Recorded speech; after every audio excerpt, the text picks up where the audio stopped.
Carl Jung's Forbidden Truth, the secret code to your hidden self. What if everything you thought you knew about yourself was only the surface? What if beneath your name, your job, your roles, even your thoughts, there was something ancient, hidden, alive, a secret map to your true self buried under years of conditioning, distraction, and fear, a code waiting to be decoded? Carl Jung spent his life trying to unlock that hidden self, not just for himself, but for humanity. He ventured deeper into the mind than most dared, uncovering truths that challenged science, religion, and society itself.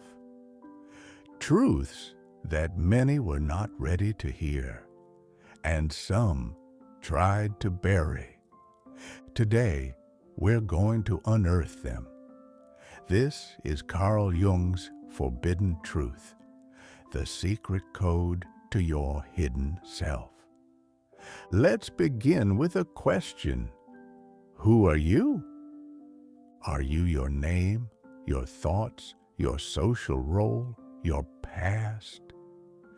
Jung believed that the answer to that question isn't found on the surface. It's hidden deep within the unconscious. Not the unconscious you hear about in casual psychology. Jung meant a vast, symbolic, mysterious world, a realm filled with patterns older than time, myths that live inside us, and voices that speak not in words, but in dreams and images. Carl Gustav Jung was a Swiss psychiatrist born in 1875. Early in his career, he worked closely with Sigmund Freud, but eventually broke away because Freud's focus on sexuality and the personal unconscious couldn't contain what Jung was discovering. Jung believed that beyond your personal experiences lies something deeper, the collective unconscious, a kind of psychic inheritance that connects every human being. Inside that collective unconscious are archetypes, universal symbols like the hero, the shadow, the mother, the trickster, the sage. These are not just characters in movies or myths. They're forces that shape how we think, feel, and live, whether we realize it or not. Have you ever met someone and instantly seen them as a mentor, a threat, a protector? That's archetypal energy at work. Have you ever felt drawn to a story over and over? A story about transformation, redemption, loss, or love? That's the psyche recognizing itself in the mirror of myth.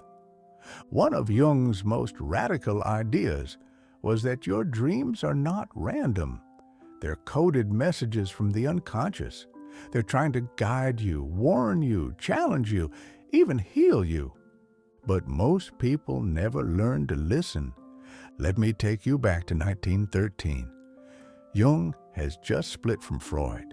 He's in a state of deep inner turmoil. That year, he begins having terrifying visions. He sees Europe engulfed in blood, cities drowned by crimson waves, mass death, despair.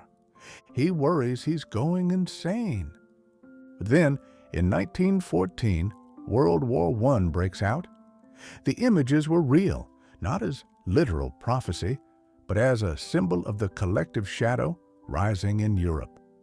Jung realizes he's not just seeing his own fears. He's tapped into something bigger, the psychic currents of a world on the brink. And this changes everything. Jung decides to dive inward, fully and fearlessly. For years, he keeps a private journal, the Red Book. In it, he writes, paints, and dialogues with figures from his unconscious. He speaks to archetypes, to his shadow, to his soul. One of the most powerful figures is Philemon, an old man with wings who becomes Jung's inner teacher. Jung treats him as real, not physically, but psychically. He writes down their conversations. He listens. This isn't madness. This is active imagination, a method Jung pioneered where you consciously engage with unconscious images. You meet your inner characters. You talk to them. You learn from them. This was Jung's experiment and his transformation. One key figure he met on this inner journey was the shadow. The shadow is everything you hide from yourself, everything you deny, repress, avoid. It's your jealousy, your rage, your lust, your fear, but also your power, your passion, your vitality. You bury it because you're afraid of what others will think. But in doing so, you lose parts of yourself, and what's buried begins to control you from below. Jung famously said, "Everyone carries a shadow, and the less it is embodied in the conscious life, the blacker and denser it is. The more you ignore your shadow, the more it runs your life behind the scenes. That's why people repeat patterns, stay in toxic relationships, sabotage their success. It's not fate. It's the shadow acting without your permission." Jung's work teaches us that we must face the shadow not to destroy it, but to integrate it. Only then can you become whole. This is the journey of individuation, Jung's term for becoming your true self. Not your ego, not your social persona, but yourself, the totality of who you are, conscious and unconscious, light and dark, masculine and feminine. Individuation is not easy. It's not comfortable. It requires that you question everything you thought you were. It demands you face the wounds of your childhood, the masks you wear, the lies you tell yourself. But it is also the most rewarding path you can walk, because at the end of that road is not perfection, but wholeness. And wholeness brings peace. Let's talk about some of the archetypes you'll encounter on this journey. The hero, the part of you that longs to grow, to overcome, to rise. The mother, nurturing, protective, but also potentially smothering. The trickster, chaotic, playful, necessary for change. The wise old man, a source of inner wisdom, often showing up in dreams or synchronicities. The Anima and Animus, the feminine aspect in a man and the masculine aspect in a woman. Jung believed we all carry both energies, and balancing them is key to becoming whole. The self, the central archetype, the organizing force of the psyche, the goal of individuation, and the persona, your social mask, necessary but dangerous if mistaken for the real you. Many people live their whole lives inside their persona, trying to be the good student, the good parent, the successful professional, while the rest of their psyche withers in the dark. But the unconscious doesn't forget. It sends messages through dreams, through illness, through synchronicities. One of Jung's most famous clinical stories is the golden scarab. A patient had a dream about receiving a golden scarab, a sacred symbol of rebirth in Egyptian mythology. As she recounted the dream, a beetle, a scarab-like insect, began tapping at the window. Jung caught it, handed it to her, and said, "Here is your scarab." That moment shattered her resistance to the unconscious. It was too precise, too symbolic, too personal. This is what Jung called synchronicity, meaningful coincidence, not causally linked, but deeply connected through meaning. The outer world mirrors the inner world, and when we pay attention, we begin to live in dialogue with the psyche. Jung also explored alchemy, not to turn lead into gold, but as a symbolic map of inner transformation. He saw alchemical stages, blackening, whitening, yellowing, reddening, as metaphors for psychological growth. Blackening is facing the shadow. Whitening is purification. Yellowing is awakening. Reddening is integration. Rebirth as the true self.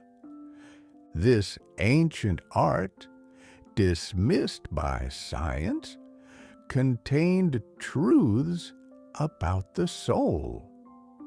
Jung was also fascinated by mythology and religion, not for dogma, but for psychological insight.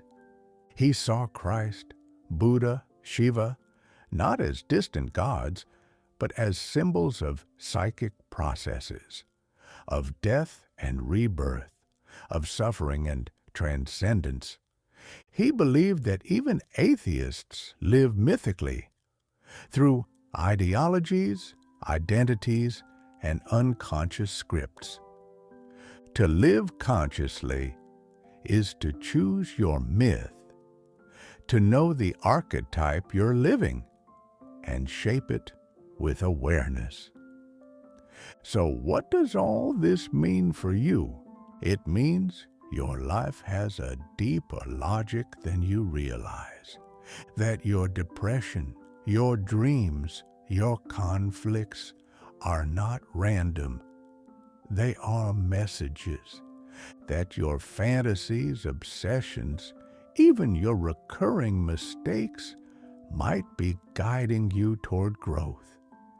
That the voice inside you, the one you ignore, is not your enemy, but your soul. Carl Jung's forbidden truth is this: you are not who you think you are. You are far more. But to discover it, you must descend into the cave of your unconscious. You must face the dragons that guard your treasure. You must confront your own lies and reclaim your own light.